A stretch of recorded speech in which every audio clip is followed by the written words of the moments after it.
Bonjour à tous, je suis très contente de me présenter aujourd'hui sous ce format vidéo. Et oui, ça fait très longtemps qu'on me dit «Ambre, tes posts, ils sont super, mais ce serait bien de faire des vidéos dans cette société d'image ou on boot Facebook au profit d'Instagram, etc.»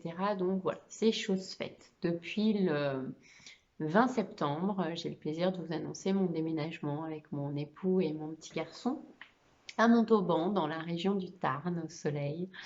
Et qui dit nouveaux projets, dit nouvelle vie, dit nouvelles aventures. Et donc voilà, dans les nouveaux projets, ben, j'ai décidé de troquer mes posts. Alors, ça ne veut pas dire forcément que je troquerai tous mes posts contre des vidéos, mais en tout cas, voilà, je lance cette impulsion-là et je suis contente de vous retrouver ici comme ça. Alors, dans la dernière vidéo, dans le dernier post, pardon, que j'avais choisi de mettre en avant la semaine dernière, j'avais choisi de vous parler des relations d'amour parce que c'est vrai que très souvent, quand on toque aux portes de mon cabinet, ben on en revient toujours à ce thème phare. Il y a beaucoup de gens qui cherchent à mettre du sens derrière leur relation de couple. Je vois beaucoup de souffrance quand il y a une séparation, quand il y a des incompréhensions, etc. Et donc, du coup, voilà, j'avais choisi de démarrer un petit peu, je dirais, par la fin, hein, j'essaye de comprendre à travers l'autre ce que moi j'ai à comprendre, hein. Je parle souvent de responsabilité dans tout ce qu'on rencontre. Et bien là, j'ai décidé de creuser, d'approfondir un petit peu ce thème pour vous parler de l'amour avec un grand A, parce que j'estime que l'amour avec un grand A, bah, c'est le commencement. Voilà. C'est ce qu'on est, on est pur amour. C'est le commencement et puis c'est même la fin, mais on verra ça un petit peu plus tard. Donc voilà, alors avant de rentrer vraiment dans ce thème-là, je voudrais vous dire que je prétends absolument pas détenir la vérité. Hein, je fais partie de ceux qui croient que il y a autant d'individus sur Terre qu'il y a de vérité, et c'est normal puisque qui peut prétendre détenir la vérité? Personne. Notre vérité, elle est propre à nos expériences, à notre éducation, à ce qu'on a pris pour argent comptant en fonction des figures d'attachement qu'on avait, de nos professeurs, etc. Et que la seule personne qui sait ce qui est bon pour vous, c'est vous. Alors du coup, ce que je veux dire par là, c'est que je vais vous dire des choses. Si ça résonne, vous prenez, faites dans ce que vous voulez. Et puis, si ça ne vous parle pas du tout, vous laissez glisser. Hein, c'est ce que je dis aux gens que j'accompagne en hypnose. Vous laissez glisser. Voilà. L'inconscient, il sait exactement ce qui est bon pour lui. Alors maintenant, l'amour avec un grand A. Qui dit amour, amour avec les autres, tout commence par soi. Vous savez, hein, tout part de soi. Donc l'amour de soi, quand on parle d'amour de soi, ça sous-entend l'acceptation de soi. Alors je voudrais que vous preniez quelques instants là tout de suite pour réfléchir le matin quand vous vous levez, que vous regardez ou quand vous vous habillez, que vous mettez devant la glace. Hein, qu'est-ce que vous vous dites? Waouh! Est-ce que je suis belle ou je suis pur amour, ou est-ce que vous faites partie de toutes ces nombreuses personnes qui se disent je pourrais jamais rencontrer quelqu'un, je suis trop grosse, ou ah mais là ça va pas du tout ma coupe de cheveux, ah mais là regarde le bouton énorme que j'ai sur le nez, c'est pas possible, on va voir que ça, et puis bien au-delà de tout ça. Mais ouais, je voudrais que vous preniez conscience à quel point vous portez des jugements négatifs à l'égard de vous-même. Combien il y a de parts de vous, de facettes de vous, hein. Vous savez que j'ai l'habitude de dire que on est des boules multifacettes.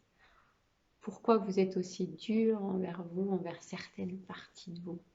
Et en fait, pour pouvoir véritablement être dans l'amour de soi, il faut déjà être dans l'acceptation.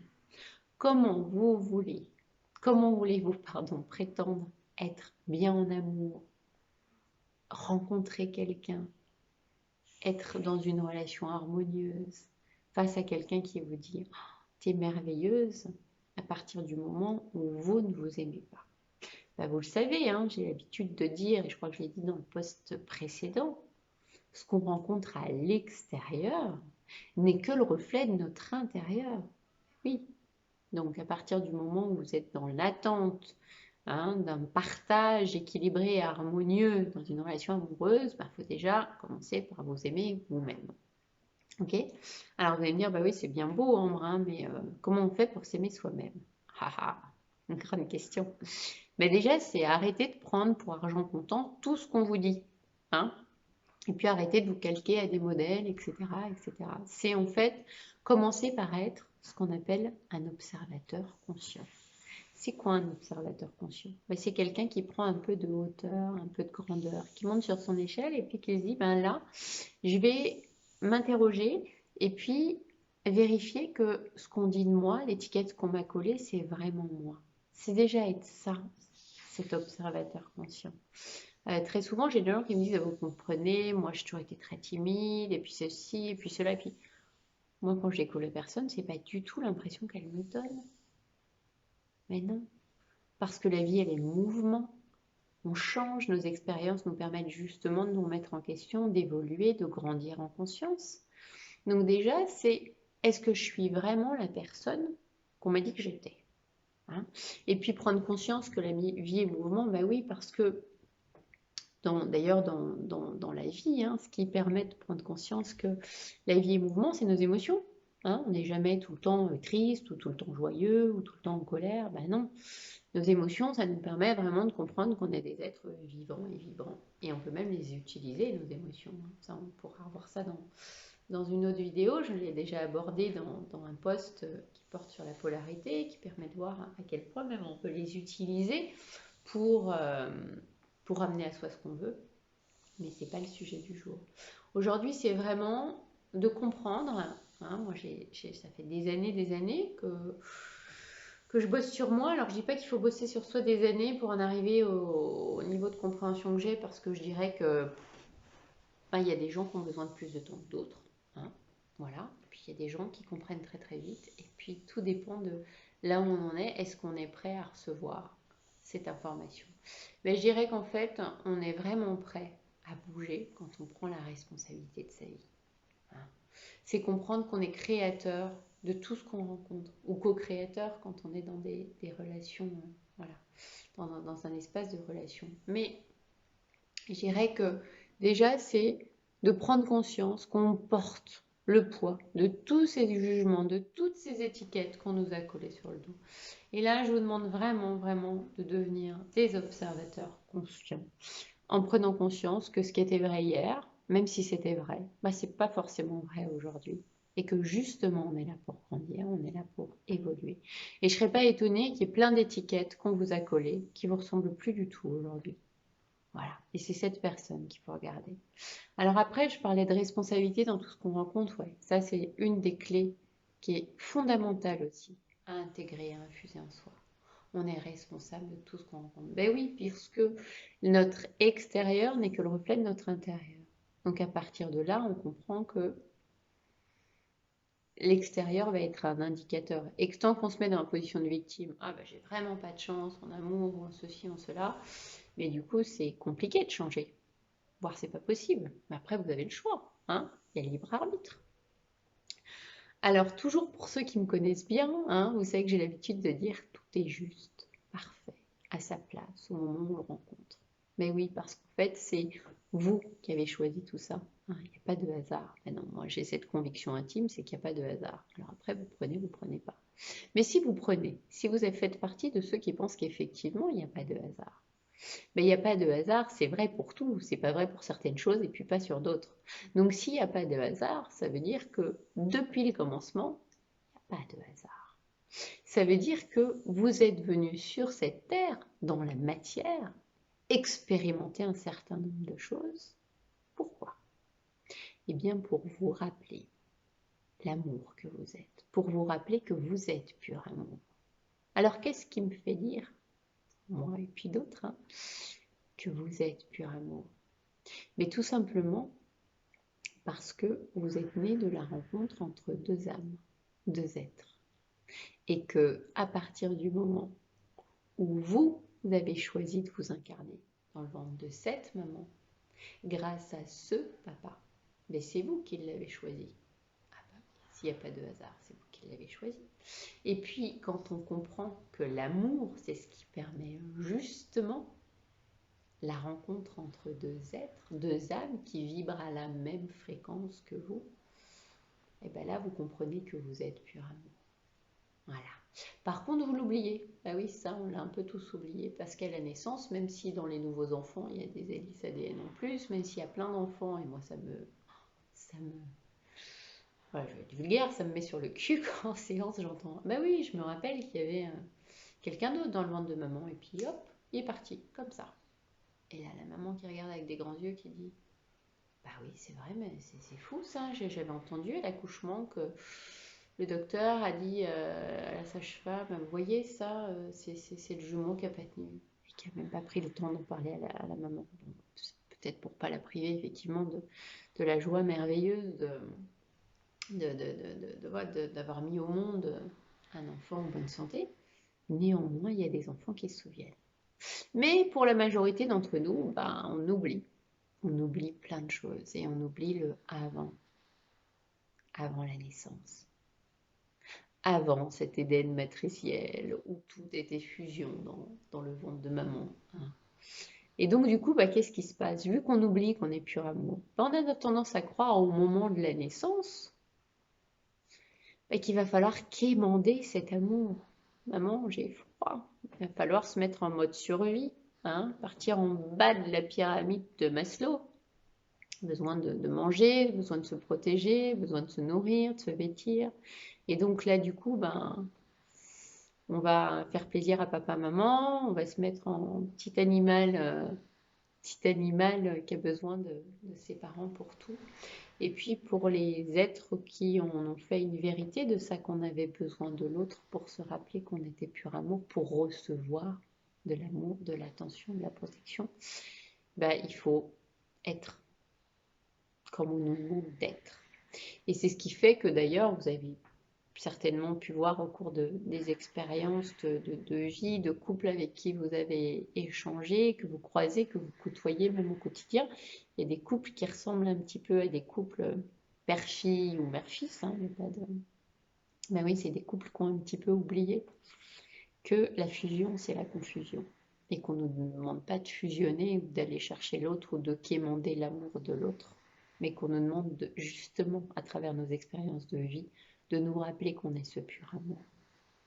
Alors comment on se rappelle qu'on est pur amour? Bah déjà en prenant, comme je vous le disais, cette responsabilité, hein, qu'à travers vos relations de couple, comprendre que euh, mais quand vous êtes dans le ah mais je voudrais tellement que tu me dises que je suis belle, que je suis aimable, tant que vous cherchez que ce soit l'autre qui vous dise que vous êtes belle, aimable, formidable et toutes les belles qualités que vous êtes capable de reconnaître ou de ne pas reconnaître, ben vous êtes dans l'attente. Donc si la personne en face de vous, elle ne vous le dit pas, ah ben là, vous êtes blessé.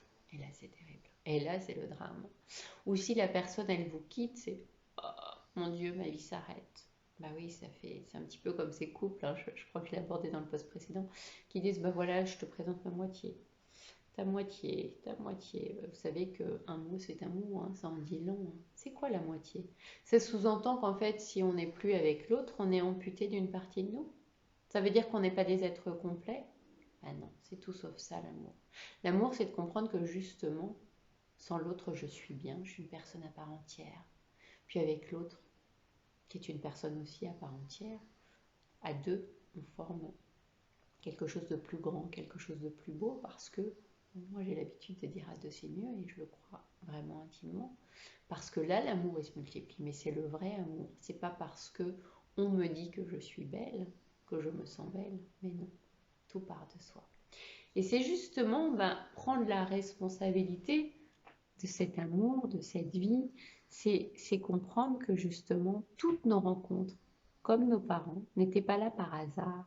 Alors si vous faites partie de ceux qui croient que ah bah non, hein, c'est pas de bol, hein, je tenais encore ça hier, oh, mon fils il a pas eu de chance, hein. C'est un petit peu, c'est la troisième femme là, et puis c'est un petit peu comme la chef de Monsieur Seguin, quoi, elles se sont toutes barrées quoi.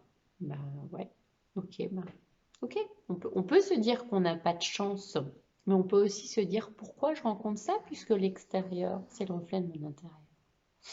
Alors, avant de rentrer plus dans les relations de couple, hein, et de ces couples qui, par exemple, sont encore à la recherche de cet Éden matriciel où tout était fantastique dans le ventre de maman parce qu'il n'y avait rien à faire, On avait besoin d'être nourri, ben, on était nourri, on avait besoin de dormir, on dormait, on avait besoin de se réchauffer, ben, on n'avait pas besoin de se réchauffer parce qu'on était bien dans le liquide amniotique de maman.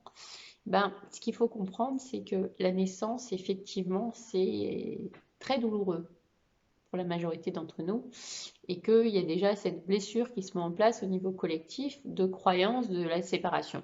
Tiens, hop, je suis plus dans le ventre de maman, je suis séparée de maman, je suis séparée de cet amour merveilleux.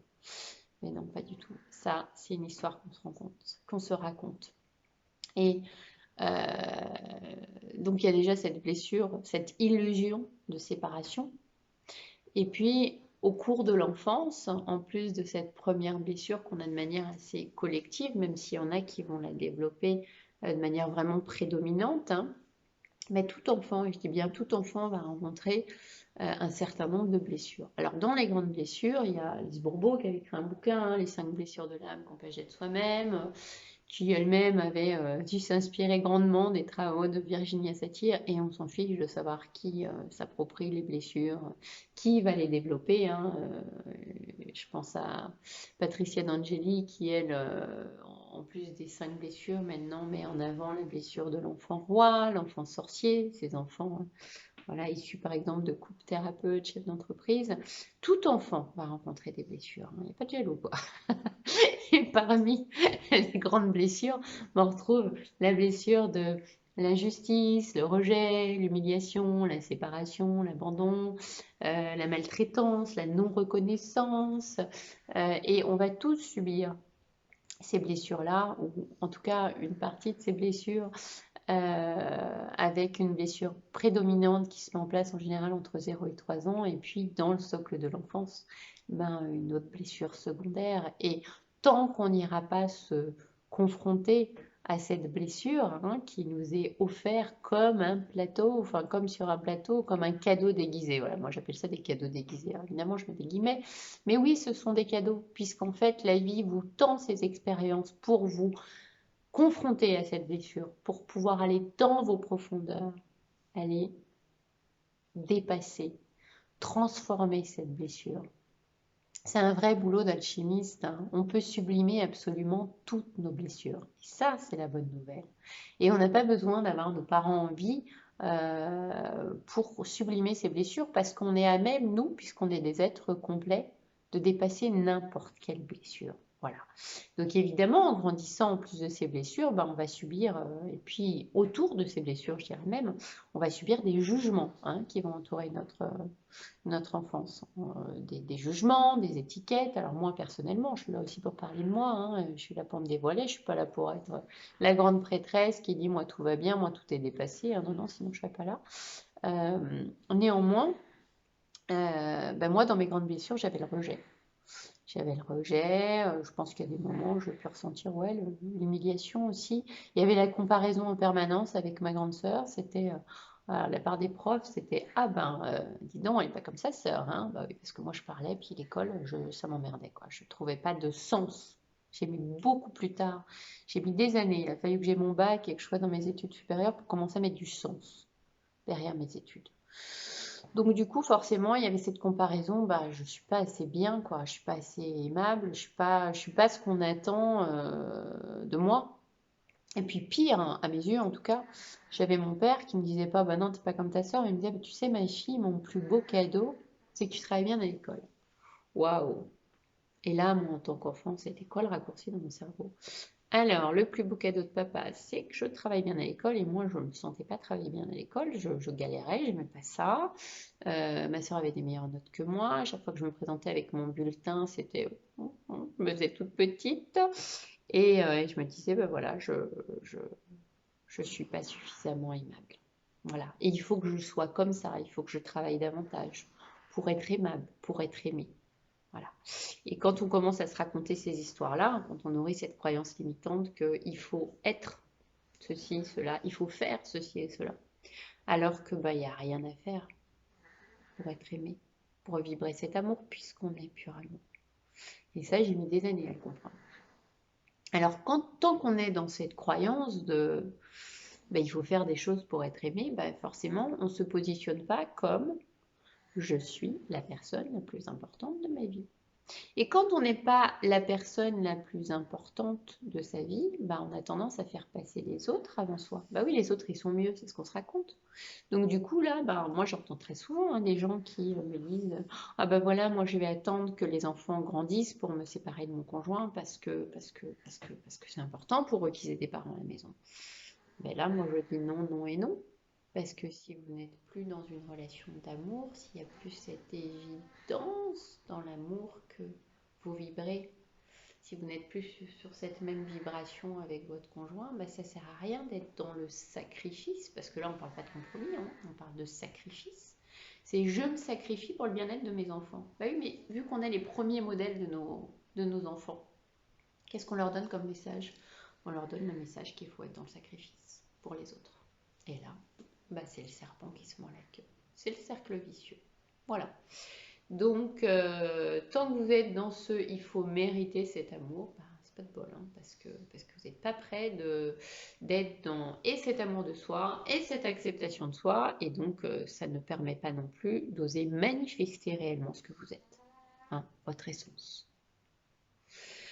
Voilà, donc du coup, quand on veut démarrer par le commencement, mais je dirais que c'est vraiment se rappeler qu'on a choisi absolument tout, tout ce décor de cette grande pièce de théâtre, hein. J'aime bien, moi, cette métaphore de dire qu'on est sur une grande pièce de théâtre. Mais oui, parce qu'on est des acteurs, on est créateur, on est l'acteur, on est le scénariste, on est le réalisateur de toute cette grande scène.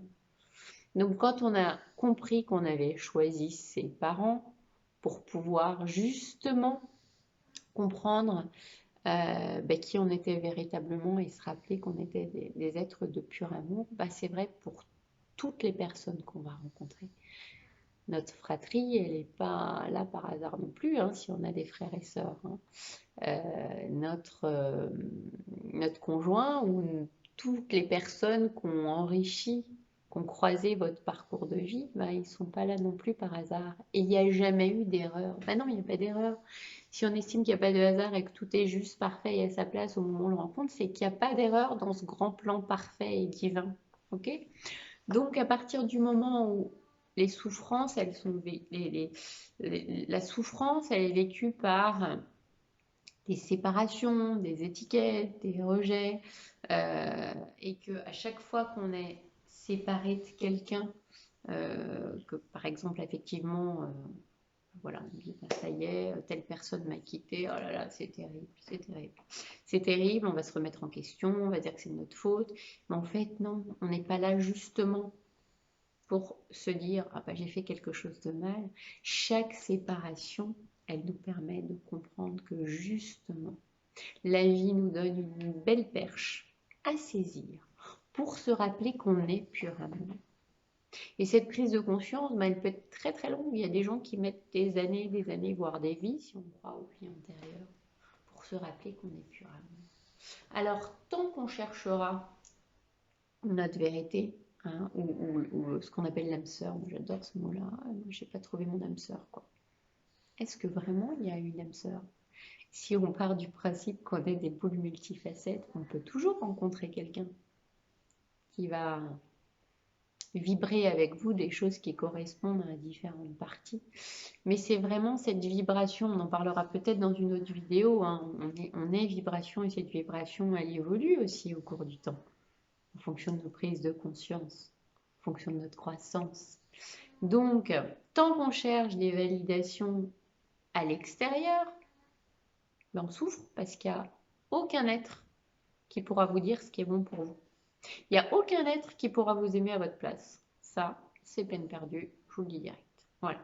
Donc maintenant qu'on a mis toute cette lumière, hein, par rapport à cette souffrance de la séparation à la naissance, à cette croyance que parce qu'on est séparé de papa-maman, il va falloir quémander, mériter cet amour, maintenant qu'on a mis de la lumière aussi, de la conscience sur le fait que tout est juste, parfait, à sa place pour justement se permettre de grandir et nous rappeler, puisqu'on est tous là pour une seule chose, si tant est qu'on est des êtres uniques, au talent unique, avec une essence unique, si on a bien quelque chose de commun, on parle aussi de conscience collective, ben c'est de comprendre qu'on est là pour se rappeler qu'on est pur amour. Et si on ne l'a pas compris avec papa, maman, mais on peut le comprendre à chaque instant puisque la vie nous ramène toujours sur un plateau ce qu'on a besoin pour pouvoir sublimer nos blessures et cette blessure originelle. Voilà. Parce que quelle que soit notre blessure, il n'y en a pas une qui est plus grande qu'une autre. Hein. C'est à chaque fois pour aller se rappeler qu'on est pur amour. Voilà. Et pour ça, si on n'est pas responsable, hein, je parle toujours de prendre la responsabilité de tout ce qu'on rencontre, et si on n'est pas véritablement responsable de ce qu'on rencontre, c'est facile de rejeter la faute sur l'autre. Ça, on l'a tous fait à un moment donné. Ah, lui, il n'est pas assez sympa avec moi, lui m'a dit ça, au pauvre de moi. Non, mais là, tu te rends compte, dans cette relation, c'est vraiment lui qui déconne, c'est pas moi, dans cette séparation, nanana, nanana, nanana.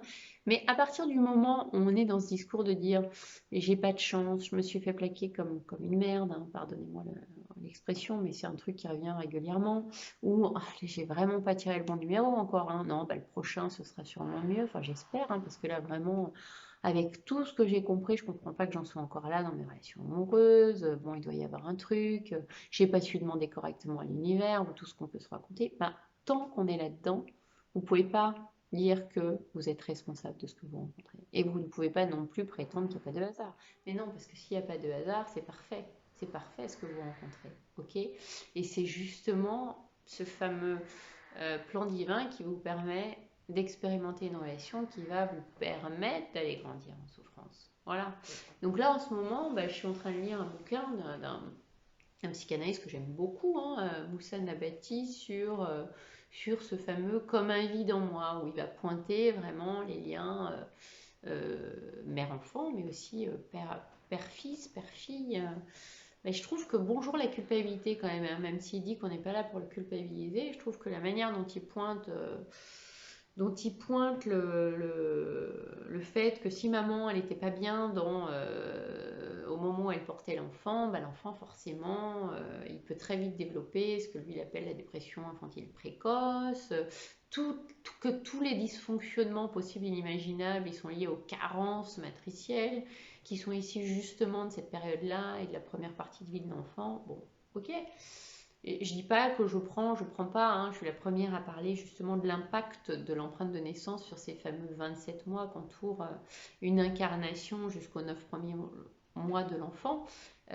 Néanmoins, je ne vais pas dire on s'en fout, hein, mais tant qu'on se réfugie dans en fait, c'est pas de ma faute, c'est de la faute de papa, maman, qui à un moment donné, maman était pas bien, papa il a réagi comme ça, dans le ventre de maman, papa l'a trompé, patati patata, en fait, on ne prend pas la responsabilité de ce qu'on rencontre. Par contre, quand on prend cette responsabilité de dire, c'est ce que j'ai choisi, c'est les parents que j'ai choisis pour être ce que je suis aujourd'hui, et pour me rappeler que je suis le pur amour, là, on peut commencer à parler. Voilà. Et puis honnêtement, si vous êtes capable de regarder ensuite toutes les relations amoureuses, hein, et puis pas que amoureuses, hein, des fois on peut avoir des relations très très fortes avec des amis qui vont nous permettre aussi dans des expériences de rejet, hein, je pense à moi quelqu'un que j'ai considéré très longtemps et que je considère encore quelque part comme un maître, même si aujourd'hui j'ai compris que le seul maître c'est moi, et que quand je trouve des maîtres, hein, au même titre que j'ai l'habitude de dire on a toujours le thérapeute qu'on rencontre, c'est juste pour me rappeler que je suis tout ça. Voilà. Et pour avoir expérimenté une séparation très douloureuse avec ma meilleure amie quand j'ai quitté la France pour aller en Équateur, ou pour avoir expérimenté il y a quelques années une situation où je me suis sentie rejetée par une personne qui m'a formée, qui m'a accompagnée pendant de nombreuses années, aujourd'hui je leur dis merci à toutes les deux. Et je prends vraiment de la responsabilité de ce rejet en me disant c'est grâce à ce rejet que je suis allée encore polir, chercher des espaces en moi qui avaient besoin d'être aimés. Voilà. Et je dis très sincèrement, je suis très posée, très calme dans ce que j'ai pu rencontrer. Voilà. Donc, quand on est encore, et c'est là où je vous demande de réfléchir à des situations peut-être similaires, que ce soit avec vos amis, des gens qui ont marqué votre vie, que ce soit avec des relations amoureuses, est-ce que vous êtes capable de les regarder, toutes ces relations, avec un regard de bienveillance, avec un regard d'amour, avec un regard de gratitude? Ah oui, de pouvoir leur dire merci, parce que grâce à toi, hein, être vraiment dans le pardon. C'est quoi le pardon, hein? C'est la part qu'on a donnée à l'autre. En fait, quand on pardonne, c'est surtout à soi qu'on pardonne, parce que c'est On se libère quand on pardonne. Donc, quand on dit, oh ben non, non, mais lui, je t'assure, hein, j'ai beau me dire que j'étais responsable, j'ai vraiment fait une erreur, c'était vraiment le loser par excellence. Non, non, mais bah oui, là, on est vraiment dans la croyance du hasard. Non, non, mais là, c'était par hasard, j'ai rencontré vite fait dans cette soirée, je n'étais pas dans mon état normal. Mais non, tant que vous serez dans cette responsabilité portée à l'autre, tant que vous serez dans ben non, mais c'était pas de bol, et puis vraiment, c'est lui qui a merdé, et puis c'est pas moi, ben, en fait, vous pouvez pas être dans la responsabilité de ce que vous rencontrez. C'est impossible. Et quand vous dites non, non, mais lui, je l'ai jeté parce que vraiment, vraiment, c'était pas possible, quoi. Mais qui vous croyez jeter quand vous faites ça? Qui vous croyez mettre à l'écart? Jeter, c'est vraiment pour moi, c'est un truc horrible, quoi. C'est je mets à la poubelle, quoi. Donc déjà, c'est une expression qui me fait un petit peu grincer des dents. Parce que c'est pas l'autre que vous jetez, c'est une part de vous. C'est un espace en vous qui demande justement à être regardé, à être aimé, à être sorti de l'ombre. Donc, tant que vous serez dans le je jette à la poubelle, il n'y a pas de problème, hein. Vous ne faites que décaler, je suis en train de chercher le mot, repousser, voilà, repousser la date où l'univers va vous le représenter super joli en cadeau déguisé sur votre chemin pour que vous puissiez rencontrer l'espace qui demandait à être regardé. Alors, je le rappelle vite fait, hein, sans rentrer dans un jargon, c'est pas mon objectif trop physique quantique qui des fois fait un petit peu peur aux gens. Il faut comprendre qu'on est des champs magnétiques. Ok, donc ça veut bien dire, on sait hein, aujourd'hui avec la physique quantique qu'à 99,99999%, on est de l'énergie. Et 0,01 de matière, ok, ça nous fait de belles jambes, c'est ce qui fait que grâce à la matière, grâce à ce corps, etc., on s'incarne, on expérimente. Ok, et ce corps, il s'agit vraiment d'en prendre soin, et puis aussi d'être capable de le regarder avec beaucoup d'amour et de bienveillance, parce que lui aussi, c'est vous qui l'avez choisi. Donc c'est le corps parfait qui va vous permettre d'expérimenter et de vous rappeler que vous êtes pur amour. Ok, donc autant en prendre soin parce que c'est bien beau de se dire ah bah, j'ai tout compris dans le mental, mais si vous ne prenez pas soin de votre enveloppe corporelle, de ce que vous mettez à l'intérieur de votre corps, des informations que vous mettez, parce que tout est information, y compris la qualité des aliments que vous mettez, la qualité de ce que vous ingurgitez au niveau de vos boissons, etc., là aussi, vous niez une énorme partie de vous. Donc, si l'extérieur est le reflet de notre intérieur, je le répète, s'il n'y a pas de hasard, si tout est juste, parfait et à sa place, on est d'accord que quand vous jetez l'autre à la poubelle, qu'est-ce que vous jetez? Votre engagement à vous honorer comme quelqu'un de pur amour, tout simplement. Voilà. Et vu que nous sommes des champs magnétiques, je l'ai dit, on attire à nous les gens qui portent la même vibration que nous. Voilà. Donc, les gens qui me disent ah bah là, moi je suis tombée encore sur un mec complètement pervers. Le mot à la mode, c'est pervers narcissique. Hein. Je pense que vous l'entendez souvent. Je suis encore tombée sur un pervers narcissique, quoi. Je suis encore tombée sur un mec super toxique. Je suis encore tombée sur un emmerdeur. Je dis pas hein, que la réalité, il n'y a pas des trucs qui peuvent sembler être super pervers, super toxiques, super tout ce que ceci, cela, qui sont hyper inconfortables. Mais est-ce que vous vous êtes demandé pourquoi vous rencontrez ça? Pourquoi vous rencontrez ça si l'extérieur n'est que le reflet de votre intérieur? Alors, il ne s'agit pas de vous fustiger et de vous dire ah ben non, mais là, je rencontre ça parce qu'en fait, je suis vraiment pas aimable et puis moi aussi, je suis comme ça, moi aussi, je suis comme ça. Non, non. Plutôt que de juger les autres et plutôt que de vous juger vous-même, en fait, il s'agit juste de prendre le choix de dire que on avait besoin de ce type de relation ou de tel type de relation, quand il y en a eu plusieurs vraiment décevants, pour rentrer davantage en relation avec ce qu'on est et surtout pour arriver à un amour qui est complètement libéré de la peur. Bah oui, je prends souvent l'exemple des pièces de monnaie. Bon, j'ai que ça dans la main, là. On va dire que c'est une pièce de monnaie. Il y a toujours son revers. Et c'est quoi le revers de l'amour? C'est la peur. Ok. Donc, sortir de cette peur. Et puis, on a toujours le choix. Hein. L'idée, c'est d'accueillir, moi c'est ce que je vous invite à faire, d'accueillir toutes les relations que vous avez dans votre vie avec un regard empli de gratitude, de bienveillance, puisque c'est ce qui vous a permis de réaliser et d'être ce que vous êtes aujourd'hui.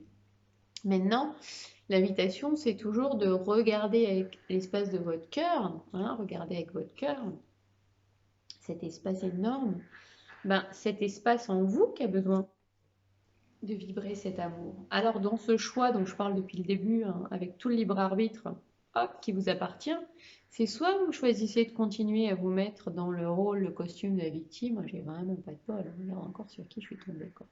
Voilà lui, hein. Ou soit c'est, ben, je choisis d'accueillir absolument toutes les relations. Et c'est pas forcément les relations amoureuses, hein, ça peut être la personne qu'on croise, comme ça et qui nous regarde avec insistance. C'est notre sœur avec qui on a pu à un moment donné avoir une altercation. C'est toutes les relations de notre vie. Choisir de les regarder et de se dire, ben là, c'est un cadeau.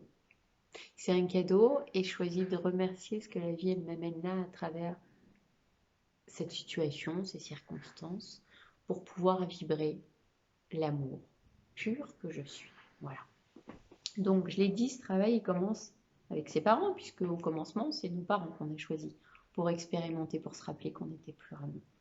Et à partir du moment où on va pouvoir transposer ce travail aussi avec les partenaires de nos vies, en comprenant, parce que s'il y a un truc à comprendre vraiment, c'est que l'autre n'est pas la cause de notre amour. C'est pas parce que mon mari m'aime que je suis quelqu'un d'aimable. C'est la conséquence, c'est parce que je suis pur amour que je suis capable de partager son pur amour en toute complétude et de le démultiplier. Et là, quand on a compris ça, ben, ça change tout. Ça change absolument tout. Et ça, c'est la croyance, je dirais, la plus limitante. Moi, très souvent, les gens que j'accompagne, je leur dis, tenez un petit carnet, puis à chaque fois, notez, hein, notez tout ce qui vous passe par la tête. Et puis, c'est un truc que j'ai adoré d'ailleurs. J'ai une cliente qui m'a dit, ah ben moi, je l'ai fait avec... en famille avec mes petites filles et je me suis dit, oh là là là, quand j'ai entendu mes puces me dire ça, ça et ça, je leur ai dit, mais oh, quelle croyance limitante je vous ai collé, quoi. Bah oui, parce que c'est vrai que très souvent, on entend avec nos enfants ce qu'on nous a répété, puis on le répète, puis des fois on se rend compte que oh, c'était une sacrée connerie, quoi. Voilà, moi j'ai l'habitude de dire nos enfants sont nos maîtres. Je me rends compte tous les jours avec mon petit garçon et j'adore, quoi. Voilà, donc là, je crois qu'il est vraiment temps de changer de paradigme et d'arrêter de croire que c'est l'autre, hein, qui est la cause de l'amour, mais qu'au contraire, c'est vraiment la conséquence. Voilà. Bon. Donc maintenant, une fois que on a réussi à regarder toutes les relations avec lesquelles ben, on a pu mettre un regard de mépris, de jugement, on a pu sublimer, transformer ce regard en mettant beaucoup de bienveillance, de gratitude, ben, on est vraiment capable de le faire à partir du moment où on a conscientisé, où on a intégré, où on a infusé que c'est justement l'autre qui nous a permis de pointer des espaces en nous qui avaient besoin de l'être, qui avaient besoin d'être aimés, qui avaient besoin d'être chouchoutés, dans lequel on avait besoin de remettre de l'amour, tout simplement. Voilà. Donc quand on est capable d'être dans cet amour de soi, dans cette acceptation de soi, mais là on peut vraiment oser affirmer qui on est au reste du monde. On n'est plus dans le il faut que j'ai des bonnes notes pour mériter de l'amour, ou il faut que je travaille bien pour que mon conjoint puisse compter sur moi, patati patata, et donc m'aimer, et donc avoir de la reconnaissance, et donc euh, que sais-je, toutes les histoires qu'on peut se raconter. Voilà. La plus grande illusion, je dirais que c'est aussi vouloir retenir à tout prix quelqu'un qui vous dit ben, je t'aime plus. Je t'aime plus, ben, c'est pas la fin du monde, ça veut pas dire que vous n'êtes plus aimable. À partir du moment où on comprend que l'univers il est très grand, on est tous reliés. Donc s'il y a quelque chose qui se ferme, une relation qui s'arrête, ben, si tout est juste, parfait et à sa place, s'il n'y a pas de hasard, c'est qu'il y a forcément quelque chose de mieux qui vous attend. Voilà. Donc si vraiment vous aviez intégré ça, bah déjà il n'y aurait plus autant de souffrance, il n'y aurait plus autant de douleur. La souffrance, elle est logique, hein, elle est liée à notre incarnation. Quand il y a une séparation des corps, hein, et je parle aussi de la mort, bah forcément il y a une souffrance, c'est lié à cette incarnation. Néanmoins, cette grande douleur, ce qui fait que des fois ça prend des proportions pas possibles, qu'on est capable de dire j'ai envie de mourir ou sans l'autre je suis rien, bah, c'est parce qu'on n'a pas conscientisé ça. Hein. S'il y a quelqu'un d'autre qui vous aime pas, bah, c'est ok. C'est ok. Si vous, vous aimez, vous êtes capable de dire c'est ok, on n'est plus dans la même vibration. Voilà. Et il est évident que l'amour inconditionnel, hein, qui dit inconditionnel dit sans condition, c'est pas je t'aime parce que tu as des bonnes notes, mon fils, ou maman, elle t'aime, mais par contre, elle te demande de là faire ce que je te dis, quoi. Non, non, c'est pas ça l'amour inconditionnel. Hein. Enfin, si, vous avez le droit de dire je t'aime, mais je te demande pas de faire ça. Mais c'est pas si tu fais pas ça, maman, elle t'aime plus. Mais non, ça c'est pas de l'amour inconditionnel. Et cet amour inconditionnel, ben, s'il y a quelque chose qu'on devrait tous incarner, c'est vraiment développer cet amour-là, et que ce soit avec notre conjoint, nos enfants, notre fratrie, et puis des gens même beaucoup moins proches, beaucoup plus éloignés. Ça peut être le collègue avec qui on bosse, ça peut être le commerçant qu'on rencontre quand on va faire ses courses, l'étranger qui est au bout de la rue. Voilà, c'est vraiment cet amour inconditionnel qu'on est venu apprendre sur cette terre. Voilà. Et quand l'amour, il est conscientisé vraiment, hein, quand vraiment vous ressentez, vous vibrez cet amour dans toutes vos cellules, dans tous vos corps, ben là, vous êtes en mesure, en capacité, je dirais, de le partager avec l'autre. C'est cette fameuse équation. 1 plus 1 égale 3. Et là, c'est génial parce qu'en fait, vous n'êtes plus dans le revers de l'amour, dans la peur.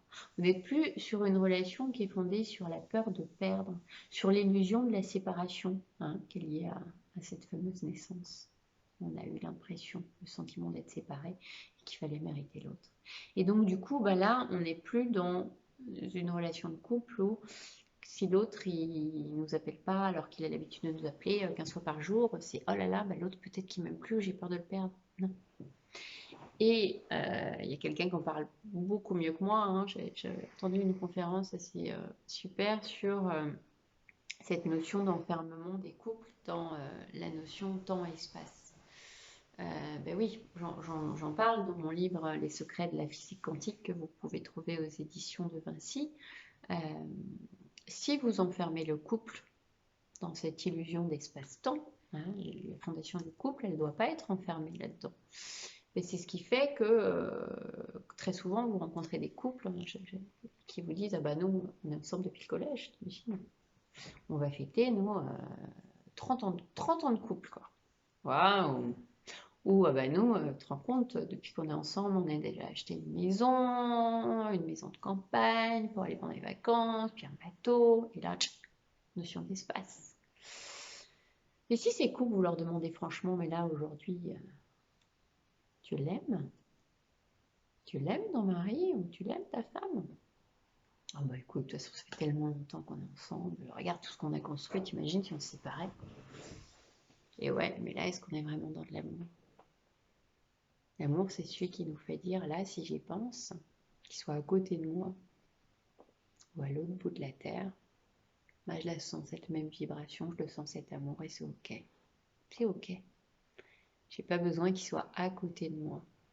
J'ai pas besoin qu'on ait besoin de dire, ah là, c'est bon. J'ai passé le cap et je crois que c'est 7 ans, hein, c'est ça. 3, c'est le chiffre de lettres, à chaque fois on tombe sur des multiples. Ça y est, j'ai passé la barre des 7 ans, c'est un cycle, je pense qu'on est bon là.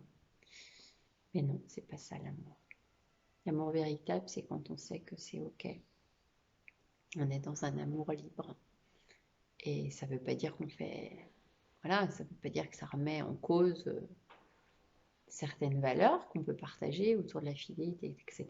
Parce que vous savez, les couples qui s'en vont, qui prennent leur jambe à leur cou rapidement, bah, c'est quand il y a un des deux partenaires qui se sent complètement enfermé. Et c'est là où, en général, ils cherchent sa liberté, ils cherchent à fuir. Okay. D'ailleurs, on le dit bien, hein, tout ce à quoi on résiste persiste. Et puis tout ce qu'on prend conscience disparaît. Voilà. Donc ça ne veut pas dire quand vous êtes dans le ok, si l'autre ne m'appelle pas, c'est pas qu'il m'aime pas, c'est non. Cet amour, je le sens.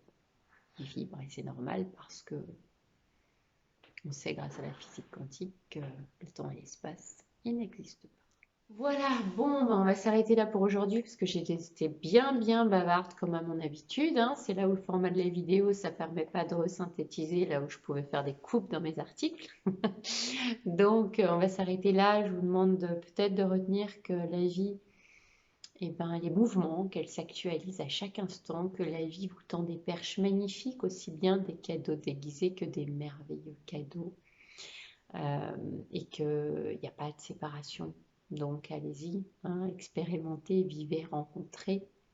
Et puis dans une autre vidéo, on accordera du temps au moment présent, à l'importance du moment présent. Il y a un auteur qui en parle très bien, c'est Eckhart Tolle, le pouvoir du moment présent. Je vous invite vraiment à le lire pour redevenir vraiment cet observateur de toutes les facettes qui vous illuminent et toutes celles que vous aimez moins, parce qu'il ne s'agit pas d'aller voilà, chercher à les écarter, ou au contraire de les observer, de les aimer, d'aller regarder les espaces qui ont besoin d'être aimés, hein, d'être sortis de la peur.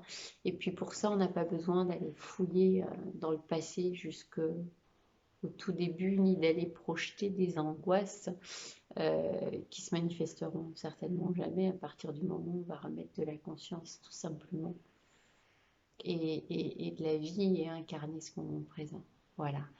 Bon, avant d'aborder tout ça, je vous souhaite une très belle journée. Voilà, profitez pleinement de ce que vous rencontrez ici maintenant. Et puis, si vous avez aimé cette vidéo, je vous invite à mettre un petit pouce en l'air et je vous en remercie par avance. Si vous avez des questions, des interrogations, des suggestions de thèmes à aborder, ben évidemment, je vous invite aussi à les poser pour que je puisse vous répondre. Et si vous avez envie de partager cette vidéo, ben, un grand merci. Très belle journée. À bientôt.